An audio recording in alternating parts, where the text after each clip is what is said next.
राधे राधे गुरुजी। जी आपके चरणों में मेरा कोटि कोटि प्रणाम।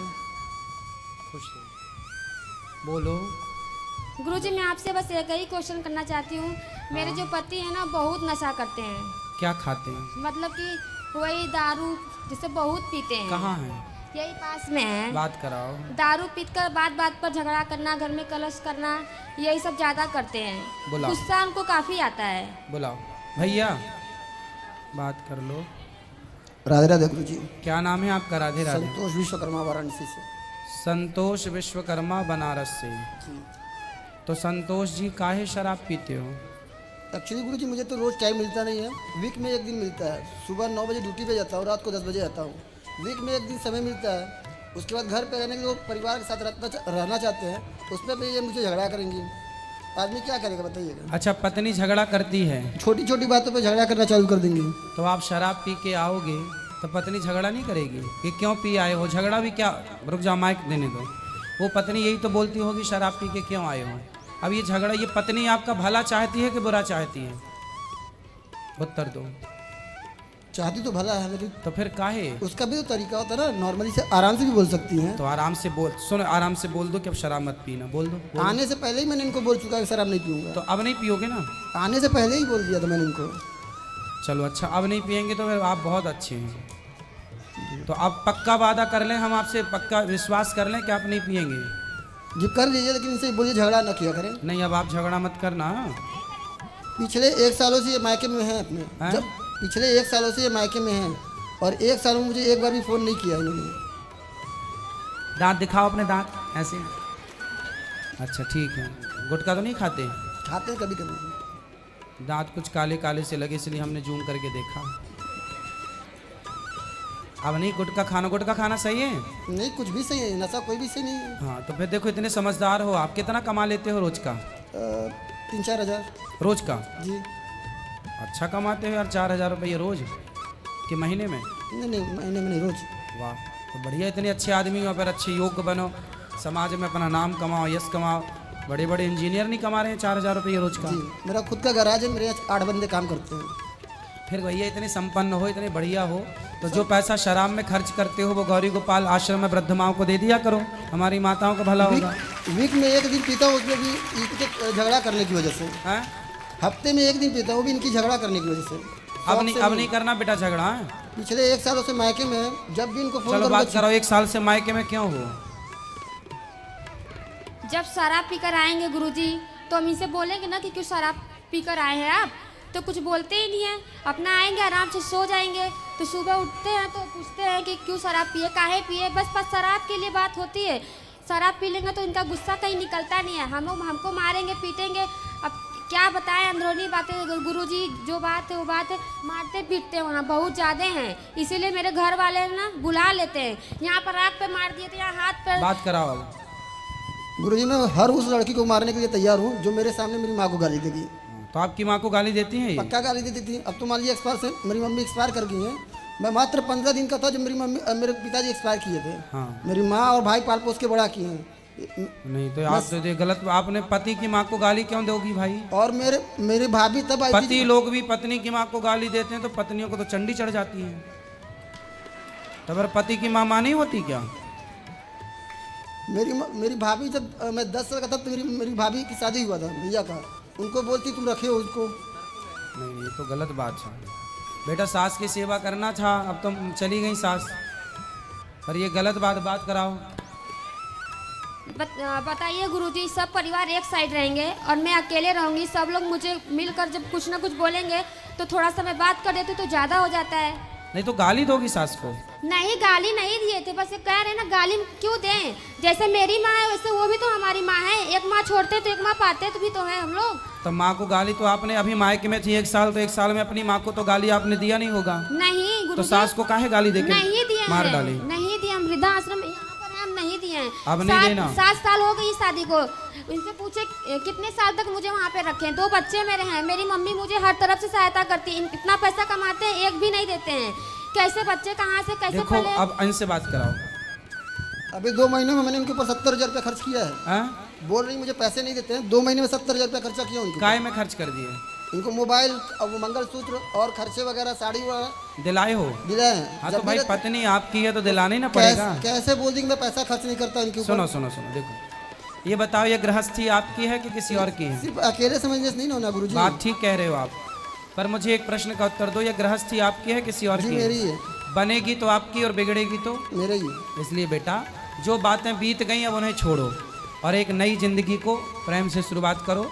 बेटा आप भी अपने पति परमेश्वर होता है और पति की माँ। आपका पति कौन है आपके लिए? बात कराओ जरा 1 मिनट। आपका पति कौन है आपके लिए? हमारे पति यही हैं। यही तो है, हाँ, पर किस रूप में देखती हो अपने पति को? भगवान के ही रूप में देखते हैं। तो जब पति भगवान है तो पति का भगवान कौन है? पति की भगवान होती है माँ। तो जो आपकी सास है वो आपके पति की भी भगवान है, उसे क्यों गाली देना? इसलिए अब गलतियां दोबारा नहीं, अपने से बड़ों का सम्मान करो, पति की बात मानो। बेटा तुम भी शराब मत पियो, आपकी गृहस्थी है, बच्चे हैं छोटे, पढ़ाओ लिखाओ, योग्य बनाओ, कुछ समाज में नाम कमाओ, यश कमाओ। लड़ाई झगड़े करने से ना सब कुछ बर्बाद होता, बनता कुछ नहीं है। बड़े बड़े लोग बर्बाद हो गए झगड़े के चक्कर में।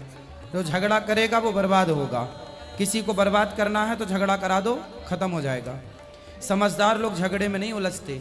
आपको भी झगड़े में नहीं उलझना चाहिए, बहुत समझदार हो और शराब नहीं पीना चाहिए, ठीक है? ठीक है। खुश रहो। राधे राधे गुरुजी। राधे राधे गुरुजी। हाँ जी।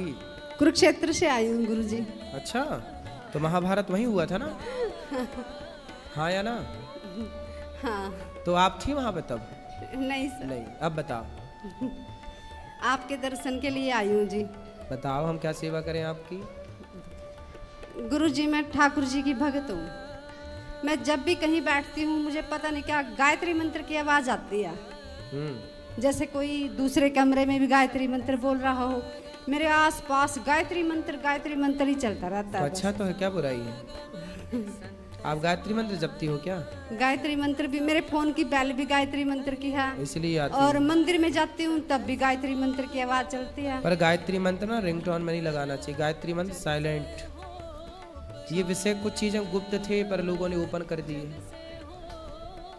वैसे ही था ना कि जैसे स्त्री को ढक के रहना था, तो अब स्त्री ओपन घूम रही है, अर्धनग्न घूम रही है। अब उसे समझाए कौन? ऐसी गायत्री मंत्र भी गुप्त था, लेकिन लोगों ने उसे भी ओपन कर दिया। आप श्री कृष्ण गोविंद हरे मुरारी हे नाथ नारायण वासुदेव जपे, वही फल है। ठीक है गुरुजी। तो इससे मर्यादा अभी बची रहेगी वेदों की और पुण्य भी पूरा मिलेगा। गुरुजी आप जो आज के ये कलयुग में जो लड़कियों को ज्ञान देते हैं ना, जो अपने माँ बाप के बारे में बताते हैं, भी अपने माँ बाप के जो कोई नहीं, किसी का भी सिर्फ माँ बाप ही हैं, ये आपकी बहुत अच्छी बात लगती है मुझे भी। आज लड़कियां अपना रास्ता बंटती हैं, कपड़े कैसे पहनती हैं, जो आप उनको अच्छी रास्ता अच्छा शिक्षा देते हो ना, वो आपकी अच्छी अच्छी बातें बहुत अच्छी लगती हैं। और आपके दर्शन करने के लिए मेरी आंखें तरस रही थी। जो आज आपके दर्शन हुए हैं ना, मेरा मन बहुत खुश है गुरुजी। खुश रहिए। इतनी दूर से आके आप मेरा जीवन सफल हो गया गुरुजी। सुखी रहिए। महाराज जी राधे राधे जी। आप जी के चरणों में कोटि कोटि प्रणाम। महाराज जी आज की भागदौड़ भरी जिंदगी में हम अक्सर खुद से ही दूर हो जाते हैं। कृपया बताएं कि इस जीवन का असली उद्देश्य क्या है और हम कैसे अपनी आत्मा से दोबारा जुड़कर शांति और पूर्णता प्राप्त कर सकते हैं। जीवन का लक्ष्य है आत्म कल्याण। आज पहले के लोग ना प्रकृति के साथ कनेक्ट थे। पहले के बच्चे पेड़ के नीचे बैठ के पढ़ते थे। जी। पहले के लोग दोपहर का समय टाइम पास भी करते थे यार मित्रों से, तो पेड़ की छांव में बैठ के करते थे। जी। पहले के ज़माने में पैसा बड़ा कम था, भरपेट भोजन की भी व्यवस्थाएं नहीं थी, जी। फिर भी पहले का व्यक्ति सुकून था, सुकून में था। टेंशन क्या होती है, डिप्रेशन क्या होता है, पहले का व्यक्ति जानता ही नहीं था। और आज का व्यक्ति जितने महलों में रह रहा है, आलीशान जिंदगी जी रहा है, उतना डिप्रेशन है, टेंशन है, तनाव है। कारण ये है कि हम लोग अपने लक्ष्य को भूल गए। आपने पूछा कि जीवन का लक्ष्य क्या है? जीवन का लक्ष्य है निष्कपट भाव से, सच बोल करके, ईमानदारी से परिवार का पालन करना है, भाई हमें परिवार के लिए रोटी कमाना है, तो हम झूठ बोल के क्यों कमाएं?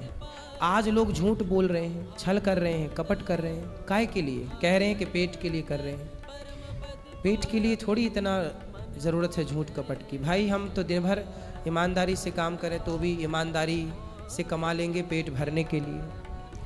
पर आजकल लोगों की इच्छाएं ज़्यादा हैं, इच्छाएं इतनी हैं कि कंपटीशन है, उनका बंगला है तो हमारा भी हो, उनकी गाड़ी है तो हमारा भी हो।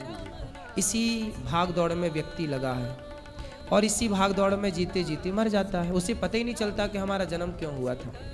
जन्म हुआ है आत्म कल्याण के लिए। सभी की सेवा करो, सबका दुख दर्द समझो और अधिक से अधिक चुप रहो। प्रकृति से कनेक्ट, अपने घर के आसपास ना थोड़ा पेड़ पौधों का, गैया रख लो, गाय की सेवा। पहले के लोग बहुत साइंटिफिक थे, समझदार थे। आज के लोग बने समझदार हैं पर है एक नंबर के मूर्ख। आज का व्यक्ति ना 60 साल में तो मर जाता है और पहले का आदमी 90 साल तक मैया कुएं में जाके पानी भर ले आती थी। तो बताइए कौन सी समाज समझदार थी, आज की जो 60 साल में मर जा रही है या तब की जो 90 साल तक स्वस्थ रहते थे? कौन सी समाज समझदार है आप बताइए। आज आप अपने को समझदार कह जरूर रहे हैं पर अपने अंतर मन से पूछिए कि क्या आप समझदार हैं? आज भारत की मृत्यु दर का जो आंकड़ा है 60 का है। 60 साल में आपको मरना ही है, 60 अधिक से अधिक 70। और पुराना आंकड़ा निकाल लीजिए 85, 90, 95 तो आम था, 80 तो था ही। तो आपने आज की भागम, अब चलो आज जब आंकड़ा 60 है तो जब अपन लोग बूढ़े होंगे और अपने टाइम आएगा जब ये बच्चे जो आज छोटे छोटे हैं जब ये बड़े होंगे तो इनकी आयु दर क्या होगी? और घट के 50 पे आ जाएगी। तो आप विकास के नाम पर विनाश कर रहे हैं अपना। अब इसको, इस दूरदृष्टि को लोग समझ नहीं पा रहे हैं। ये दिख नहीं रहा है, बंगला दिख रहा है, गाड़ी दिख रही है, लग्जरी जिंदगी दिख रही है, बस इसी भाग दौड़ में व्यक्ति मरा है और आत्म शांति भूल। इसलिए सुकून से राम इतना दीजिए जामे कुटुंब समाए, मैं भी भूखा ना रहूं साधु न भूखा जाए। यही जीवन का सत्य है, यही जीवन का सार है कि भगवत चिंतन करते हुए अपना कल्याण करो, समाज की सेवा करो। धन्यवाद महाराज जी।